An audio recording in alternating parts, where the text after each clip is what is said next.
ended up getting into hardware almost completely by accident. My name is Simpson, and I'm a hardware designer, and I got started when I was 14 because of a book I found.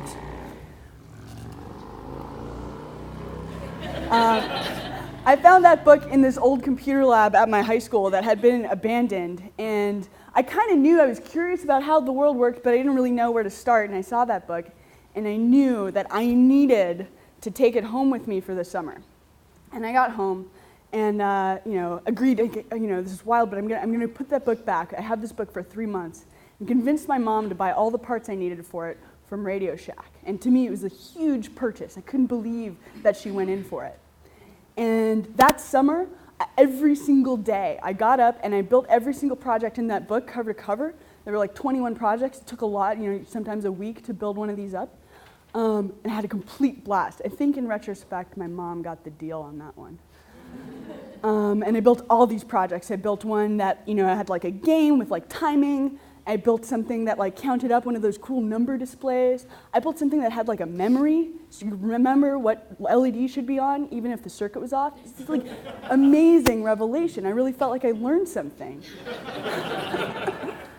So that was really great.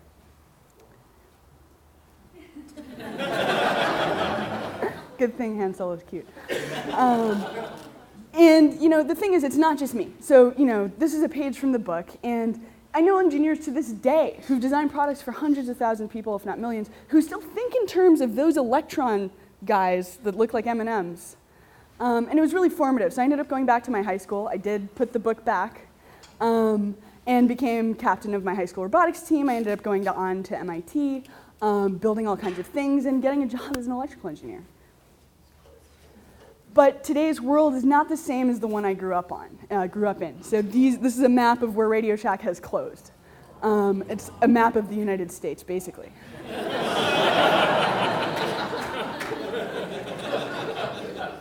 Fortunately, we have the internet today, and it's bringing a lot of education to a lot of people. But I argue that I think I would not have had the same experience, that there's something about the magic smoke, about building something up and learning how to figure out what's wrong with it by hand.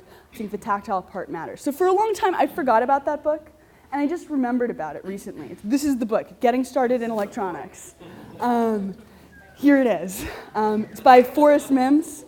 Some other people here will be familiar with this book also, I know, I see nods. And this is a little bit of what's inside it. It's drawn by hand. It has schematics and explanations, and it's really charming. It's like you found someone's notebook that just happens to be about building electronics, and it gives you everything you need to learn. So I want to talk about some of the insights that I picked up from that book. So this is a schematic for an electronic circuit, and you can think of a schematic as being sort of like a floor plan, but for a circuit. Something describes what you should build. And that's great. So you can learn to read a schematic and build something out of it. And that process of learning to read electronics is, I think, incredibly important. And you can not only go from learning to read a schematic to building hardware, you can go in reverse too. So here's a picture of a circuit board being held up to a light. And when you do that, you sort of see all the lacy interconnections, and you can understand how this works, how this goes together. You can take this, you can draw a schematic from it. And this all looks really bizarre, but these same blocks are used over and over and over as a language that's visual to describe how a circuit should work. So I wanted to take that and bring it back for today's world. So here's a project I've been doing. And it takes those same drawings from that book and puts it onto hardware, and also shows you how everything's connected, so you don't have to figure out to hold it up to a light to see what's going on. And it contains its own explanation. So that's actually also a page from the book, so that if all you have is this piece of hardware, you can learn everything you want to know about it.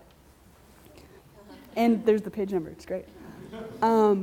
There are also additional details. So if it's your first time soldering, I've made the connections extra large, so it's more pleasing to solder no matter what soldering iron you have, and places where it's interesting to test and probe the circuit, and many other details. That's it. It's called Circuit Classic.